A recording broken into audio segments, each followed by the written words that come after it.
नमस्ते दोस्तों आज के इस खुशी के मौके पर हम करेंगे एमसीक्यूज धमाकेदार क्वेश्चंस करने वाले हैं हिंदी ग्रामर के। कंप्लीट हिंदी ग्रामर जितनी हमारी हिंदी ग्रामर है उन सभी के जितने भी क्वेश्चन है, हाई लेवल से लो लेवल तक जितने भी क्वेश्चन है, लो लेवल से हाई लेवल जितने भी क्वेश्चन है, वो सारे क्वेश्चन आज की इस वीडियो के अंदर हम करने वाले हैं। बस वीडियो को शुरू करने से पहले आपको मुझसे एक वादा करना होगा। मैं आपसे वादा करती हूँ कि आपको मुझसे ये वादा करना होगा कि आप वीडियो को अंत तक देखोगे, और मैं आपसे वादा करती हूँ कि इस वीडियो को देखने के बाद आप जितने भी कंफ्यूजन थे और जितनी भी प्रिपरेशन रह रही थी वो सारी कंप्लीट हो जाएगी। ठीक है, तो देरी न करते वीडियो को शुरू करते हैं। सबसे पहला क्वेश्चन है हमारा, श्रेय किन दो वर्णों से मिलकर बना है। देखो श्रेय क्या है, एक व्यंजन है, पता है ना, संयुक्त व्यंजन है। श्रेय हमारे एक संयुक्त व्यंजन 4 होते हैं, उनमें से श्रेय है। श्रेय किन दो वर्णों से मिलकर बना है। अब आप सोचोगे भाई सिंपल है कि एक व्यंजन जो होते हैं वो व्यंजन से और स्वर से मिलकर बनता है, तो शायद ये वही होगा, बट ये ऐसा नहीं है। संयुक्त व्यंजन वे व्यंजन होती हैं जो दो व्यंजनों से मिलकर बनते हैं। ठीक है, और ये संयुक्त व्यंजन है, तो किन दो व्यंजनों से मिलकर बना है। देखो यहाँ पर ऑप्शन पढ़ेंगे। पहला है स और रे, दूसरा है श्रेय और ए, तीसरा है स और रे। अधिकतर लोग 90% लोग क्या करेंगे, इस पर टिक करेंगे, क्योंकि यहाँ पर कोई कहेगा भाई व्यंजन है, सब समझेंगे कि ये भाई व्यंजन है तो पक्का यही मिलेगा कि व्यंजन स्वर से मिलकर बना है, पर ऐसा नहीं है। ये हमारा संयुक्त व्यंजन है, इसके अंदर दो व्यंजनों से मिलकर बनता है ये। तो यहाँ पर आंसर आएगा स और रे। क्या आएगा, स और रे। अठन्नी में समास बताइए। अठन्नी एक शब्द है, इसमें समास बताना है, तो इसकी सिंपल सी ट्रिक है, मैंने आपको बता रखा है कि जो हमारी, देखो पहले तो एक बार हम ऑप्शन पढ़ेंगे फिर बताऊंगी आपको इसके बारे में। दूसरा है पहला है कर्मधारय, दूसरा है द्विगु समास। तो कर्मधारय और द्विगु समास दो ही ऑप्शन है, आप बता दीजिए क्या है इसके अंदर। देखो इसके अंदर कर्मधारय तो हो ही नहीं सकता, द्विगु समास है। क्यों है, क्योंकि द्विगु समास की पहचान है जिस भी शब्द के शुरुआत में पूर्व पद में कोई भी काउंटिंग, कोई भी संख्या दिखाई दे जाए वो हमारा द्विगु समास होगा। और यहाँ पर आपको दिखाई दे रहा होगा अठन्नी है, तो अठन्नी में 8 मतलब 8 एक संख्या है, तो ये हमारा द्विगु समास है। ध्यान मगन में समास बताना है। द्वंद्व समास है, द्विगु है, तत्पुरुष समास है। ध्यान मगन का अगर हम विग्रह करेंगे तो क्या बनेगा, ध्यान में मगन। ध्यान में मगन, तो देखो अगर हमने इसका विग्रह किया तो ध्यान में मगन है, में एक कारक चिन्ह है। और मैंने क्या बताया था, अगर किसी भी शब्द के विग्रह करते समय कोई भी कारक चिन्ह आ जाए तो वो 100% हमारा तत्पुरुष समास होगा, तो यहाँ पर हुआ तत्पुरुष समास। ज्वारी में प्रत्यय बताना है, री है, आरी है, फिर री है। देखो री तो हो नहीं सकता, नहीं है बिल्कुल भी। री और आरी में कंफ्यूजन होगी तो मैं बता देती हूँ, यहाँ पर आरी शब्द आएगा ना कि री। कौन सा शब्द अलंकार नहीं है। अलंकार पढ़िए ना, अलंकार के 2 भेद होते हैं, शब्द अलंकार और अर्थ अलंकार। शब्द अलंकार का कौन सा भेद नहीं है पूछा है। ठीक है, यमक अलंकार तो है, श्लेष भी है। रूपक अलंकार हमारा अर्थ अलंकार का, ना कि शब्द अलंकार का, तो इस टिक इस पर आएगा। कौन सा संधि नहीं है। देखो यहाँ पर कंफ्यूजन होगी आपको। यहाँ देखो पहला नरेश है, दूसरा देवऋषि, यहाँ पर तीसरा सम्राट। आप सब सोचोगे भाई तीनों के तीनों ही हैं, पर तीनों नहीं है। नरेश तो भाई है संधि, तो इस पर टिक नहीं लगाओगे क्योंकि यहाँ पर नहीं पूछा है। देवऋषि भी है, यहाँ पर टिक नहीं करोगे। सम्राट का अगर हम कोई भी तोड़ेंगे तो सब इसका संधि नहीं होने वाला, इसकी संधि चेंज नहीं होगी, तो ये हमारा क्या है, एक संधि नहीं है। चारित्र किसका मूल शब्द है। बिल्कुल सिंपल क्वेश्चन है, चरित्र का ही है।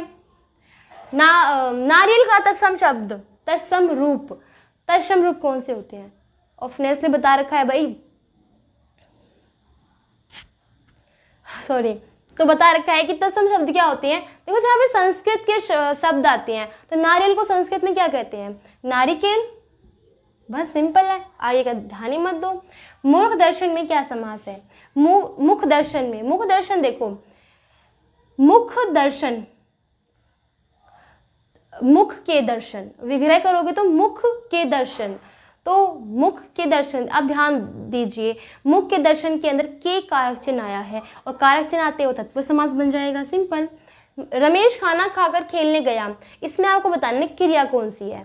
देखो रमेश खाना खाकर खेलने गया क्रिया है पूर्वकालिक क्रिया, क्योंकि पूर्वकालिक क्रिया वो होती है जो एक क्रिया से पहले क्रिया होती है। देखो यहाँ पर देख रखा है, रमेश खाना खाकर खेलने गया, यहाँ पर खेलने से पहले एक क्रिया हुई है खाना खाने की, मतलब किसी क्रिया की होने से पहले भी कोई क्रिया हो चुकी है, उसे कहते हैं पूर्वकालिक क्रिया। और यहाँ पर एक क्रिया खेलना है, खेलना एक क्रिया है, और खाना भी एक क्रिया है, तो खेलने से पहले जो क्रिया हुई है वो खाना हुआ है, मतलब यहाँ पूर्वकालिक क्रिया आएगी।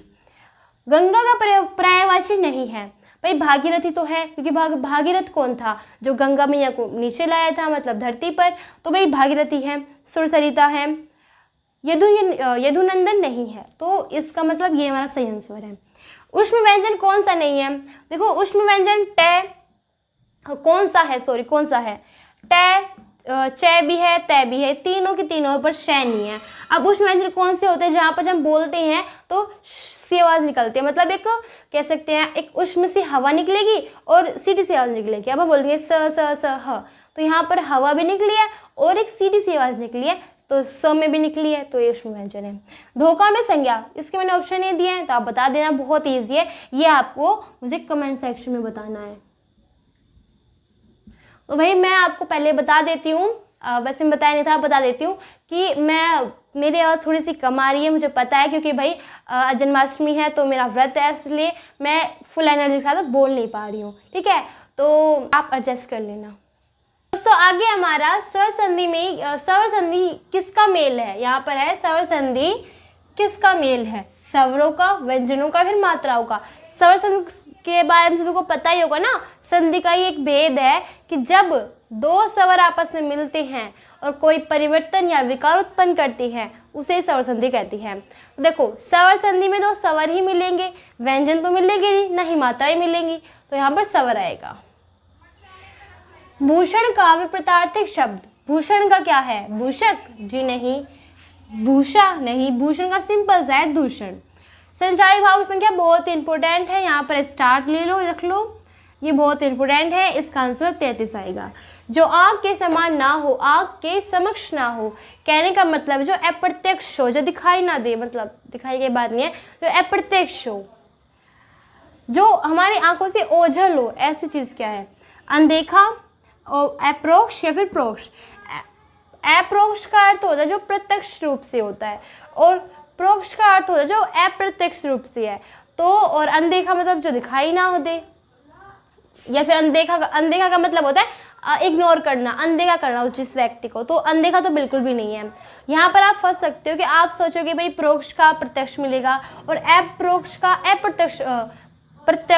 अप्रत्यक्ष मिलेगा, परंतु ये इसका उल्टा है, अप्रोक्ष का तो प्रत्यक्ष है और प्रोक्ष का अप्रत्यक्ष है, ठीक है मतलब ठीक है, तो इसलिए यहाँ पर आंसर आएगा अप्रोक्ष, ना कि प्रोक्ष। पुस्तकालय में समास बताना है, पुस्तकों का आलय, पुस्तकों का आलय घर, आलय मतलब आश्रम या घर, ठीक है, तो वह पुस्तकों का आलय विग्रह करते समय आया हमारा कारक चिन्ह, सिंपल है तत्पुरुष समास। तत्पुरुष समास बहुत ही मेन है, समास का एक भेद है, याद करके जाना हमें, मतलब ज़्यादा याद करना, उस पर ज़्यादा ध्यान देना। परवल में उपसर्ग बताना है, पर या फिर ये परा पर, तो यहाँ पर आंसर क्या आएगा, पर, ठीक है, पर आएगा। सर्ववाक्य तथा संयुक्त वाक्य में अंतर बताइए, ये वाला आप कमेंट सेक्शन में बताना है, बहुत ही ईजी है, मैंने करवाया भी है, ठीक है, बहुत इंपॉर्टेंट क्वेश्चन है, तो आप बता देना, ठीक है। तो टोटल अब हमारे 70 क्वेश्चन हो चुके हैं, कहने का अर्थ है इस वीडियो में मैंने आपको 20 ही करवाए हैं, परंतु उससे पिछली वीडियो के अंदर मैंने आपको 50 करवाए थे, उसकी लिंक मैं डिस्क्रिप्शन पर दे दूंगी, आप वहाँ से देख लेना।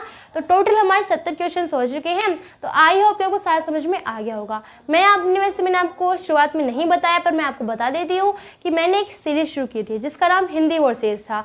इस सीरीज़ में हम हर टॉपिक, जितने भी टॉपिक है, सभी टॉपिक कोई भी 2 टॉपिक लेते हैं उन टॉपिकों में से, और उनके बीच करवाते हैं वॉर, मतलब जंग करवाती है, और उसे डिटेल से समझते हैं, ट्रिक के साथ समझते हैं और बिल्कुल डिफाइन करते हैं, ठीक है। मैंने हर वीडियो करवा रखी है उस सीरीज़ के अंदर, विद एग्जाम्पल करवा रखे, मेन क्वेश्चंस बताए हैं, भेद अलग से बताए सभी के, और साथ में ही मैंने शॉर्ट क्वेश्चन जो कि हमारे पूरे हो चुके हैं, ठीक है। तो आई होप कि आपको सारा समझ में आ गया होगा।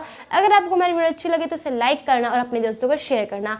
दोस्तों मैं आपसे फिर से कहती हूँ हैप्पी जन्माष्टमी।